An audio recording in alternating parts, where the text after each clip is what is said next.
YouTube, what's going on, runners? What's going on, friends? Today we got a long run. I filmed the video yesterday, but a lot of technical issues yesterday, so and man, it was a good video. But I was running the Puma Mad Max. I actually have a clip from yesterday's video that I'm going to insert in this video. Y'all, this is not a running update. It's not a shoe update, although we're about to hit 4 miles. I gotta show y'all something. I gotta show y'all something. You ready? Camera almost fell. Look at this.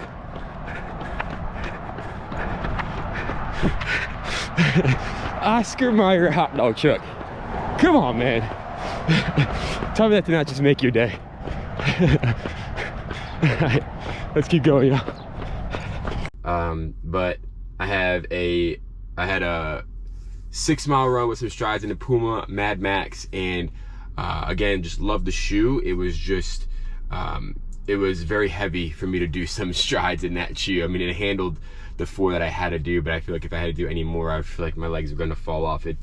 The weight did show on that run on that shoe, but it's still top of my favorite running shoe list for sure. Between that and the Mizuno Neo Zen, I think those two shoes are like what I'm going to alternate back and forth with a lot for the Wine Glass Marathon training block. But needless to say, we are inching closer to March 16th, which is the New York City Half Marathon.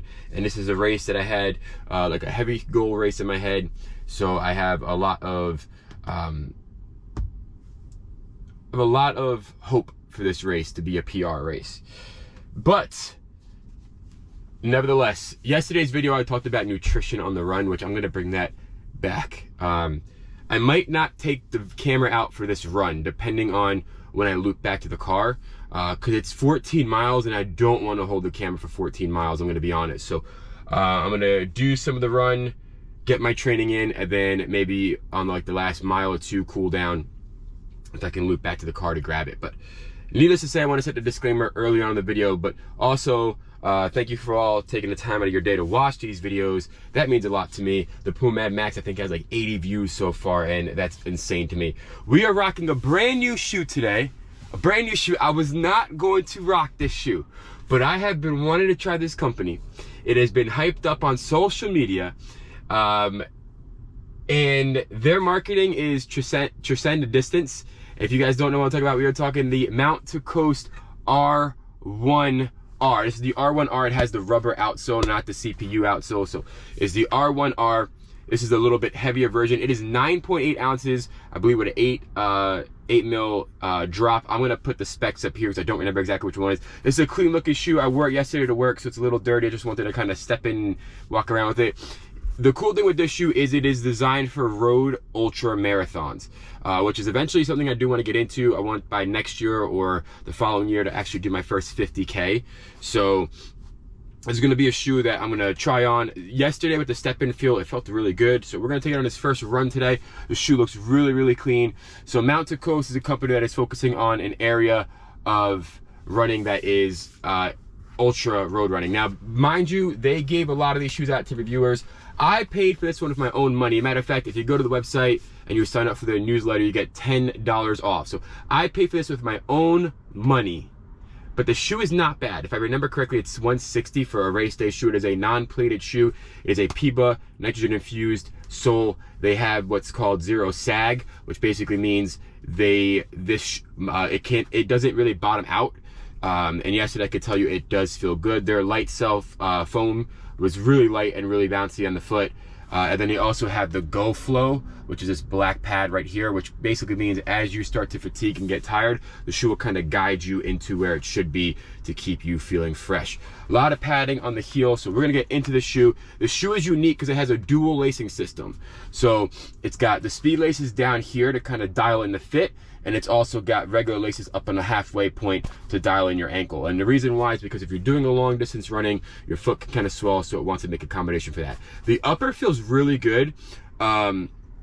And it is a slightly wider than normal toe box without making the shoe completely wide. So that's what we're gonna be rocking today. I'm super excited, but I just want to set a disclaimer again. Like, I bought this shoe with my own money. I know a lot of YouTubers got it for free. I bought this shoe with my own money because I really want to support this company, and I really want to see this kind of area of running take off, that endurance, that long distance running. So I'm gonna lace these on, show you guys how they look, and we'll get started. All right, let's go.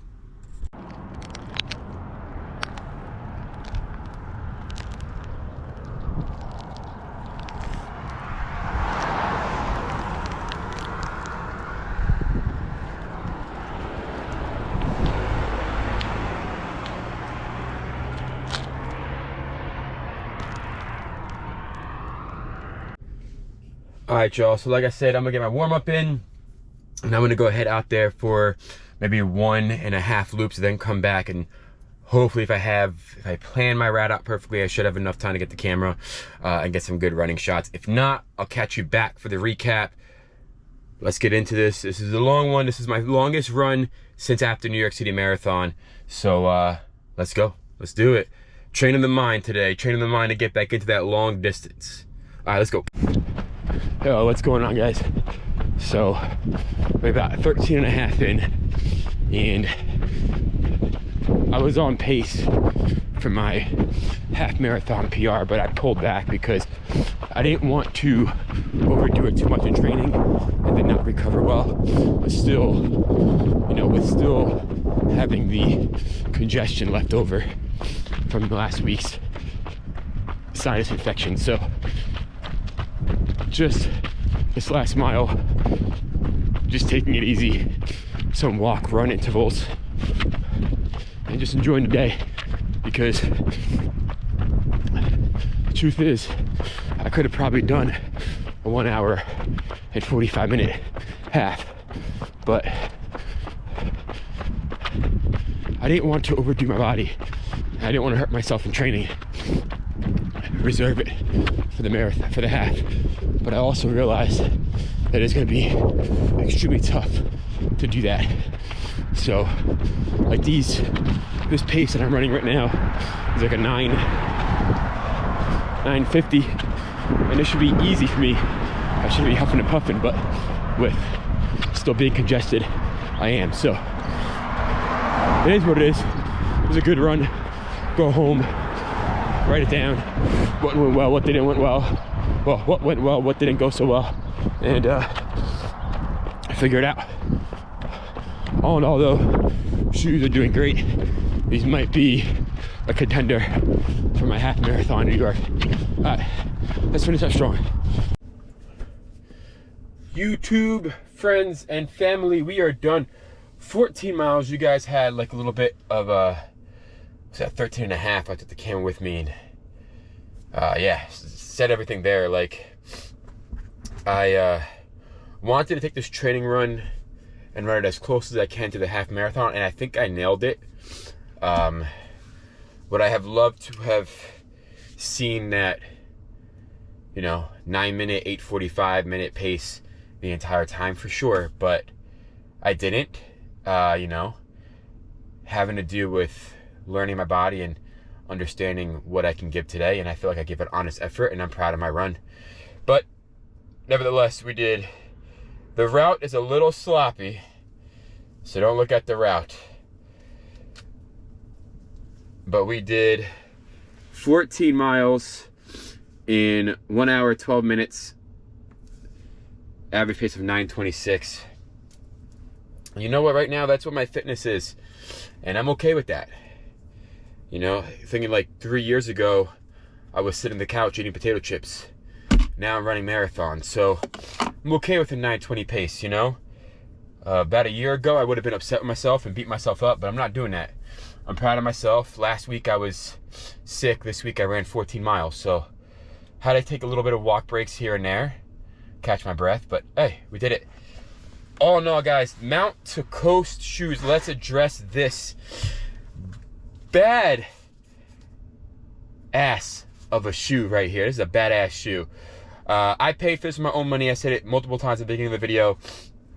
What hesitated me on buying a shoe in the beginning was I didn't think I was gonna like the design of it. I love the design of the shoe. Aesthetically, it looks very, very pleasing. I love a white shoe because I love to make my shoes get dirty. And this one does have its fair stains on it for right now. 14 miles though. This is an endurance ultra marathon road running shoe. So you can see, I mean, as you could expect from a 14-mile run, barely any wear and tear. I didn't give a lot of insight on this shoe. Like I said in the beginning, it's got a dual locking system. Got the speed laces down here and your traditional laces up top.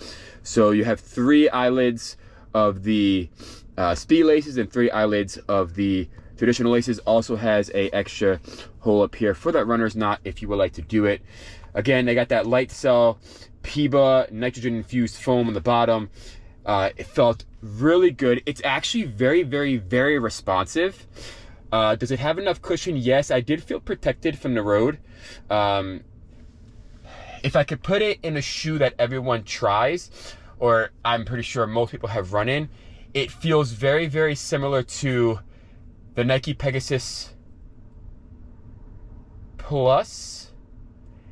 And for those who have run in it, one of my favorite light shoes, light non-plated shoes, the Tracksmith Elliott Runner. Those are the shoes that I would compare this to, but much more volume in the toe box. I didn't once feel like I was going to run out of room, even when my feet got tired. This is a very, very easy shoe to go from walking to going an 8:55 per mile pace. That's what I was literally running in this shoe, and it really felt good.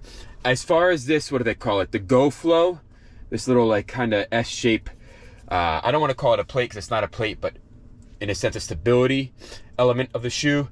Did I feel it? I'm not gonna lie to y'all. I didn't feel it. I didn't feel it doing much. Could it have been doing something? Sure. I just didn't feel it. The upper felt so good. This is a really, really good upper mount to Coast. I mean, I've really outdid yourself. Minimal branding shoe. I like how it has, it's going to be hard to see on camera, it has a little letter M there, a letter C there, so you go and mount to Coast. I run here on the coast, so I did bring it to the coast. You can see it does pick up some stains, but this is okay. I want my shoe to look like this. That's the one shoe. I'll give you the other shoe right now. It is an extremely light shoe. I think it's like 9.1 or 9.2 ounces. Extremely light, so you can see some staining going on there. The foam is breaking in, it is creasing, but all in all, this is an amazing shoe, guys. I feel like if I was a beginner runner, that would be the shoe that I would get for sure, hands down. That would be the shoe.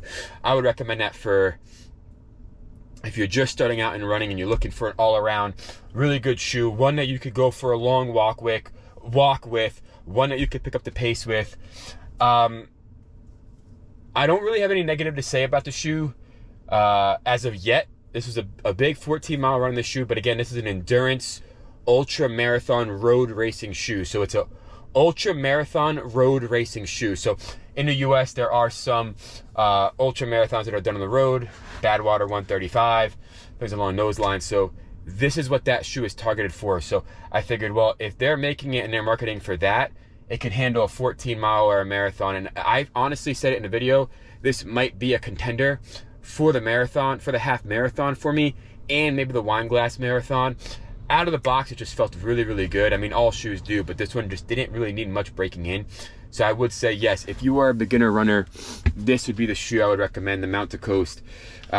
This one is $160, I believe. It's the R1R. The S1 is $150, and that's like their training version of the shoe, or more of a road running shoe. Honestly, for the extra $10, this is well worth it. It's much lighter. I wish their branding wasn't scraping off though, but it is a very light shoe. And then this little mountain, like the little logo here, adds some stability elements to the shoe. But it is a very, very wide platform, guys, and it's an unforgiving shoe. Whether you strike from the heel, the mid, or the forefoot, you can kind of see how it gets a little narrow back here in the rear foot, and then comes very, very wide here in the forefoot. Very, very accommodating shoe. If you're a forefoot striker, if you're a midfoot, or if you're a heel striker, you're gonna like this shoe. And this is technically more of those like long distance ultra marathon runners. They do tend to strike more with the heel and the mid. So if you are a heel striker, this might be the shoe for you. It's very, very forgiving on where you strike. All in all, didn't have no pain. My calves were a little sore, but that's normal because I haven't done this distance in a very long time. So, and the speed laces kind of hook underneath here to the bottom lace, so you could tighten them up, you can unloosen them. And the reason why they do that again is because your foot might swell in the bottom half, so it gives you a little more room. It's a really well designed shoe. The tongue is padded, it's cushioned but not overly cushioned. It's also gusseted so it doesn't move. Oh, their insole says something. I like when shoe brands do this kind of stuff. When I run, I am just running. Well, that's for sure. That is for sure. Does the other one say something? Hold on. It says the same thing. When I am running, I am just, when I run, I am just running. Wow. Really good shoe, guys. And like I said, I wish I would have gotten it for free from Mount to Coast, but I didn't. I wanted to pay for it. I wanted to give my honest opinion, and not really much I could say. They make an all black pair. They make a white pair with like a bluish tealish color, but there's no way I was not going to go with the all white pair. I want to get them dirty. So and for those of you who don't know, I forget who the guy's name is. The guy who ran across America did it in one pair of Mount to Coast R1. So really nice. This year they should be releasing their H1, which is their hybrid shoe, so road to trail to light trail, and then they should be releasing their T1, which is their trail shoe for technical terrain. So stay tuned for those, but they got a banger here.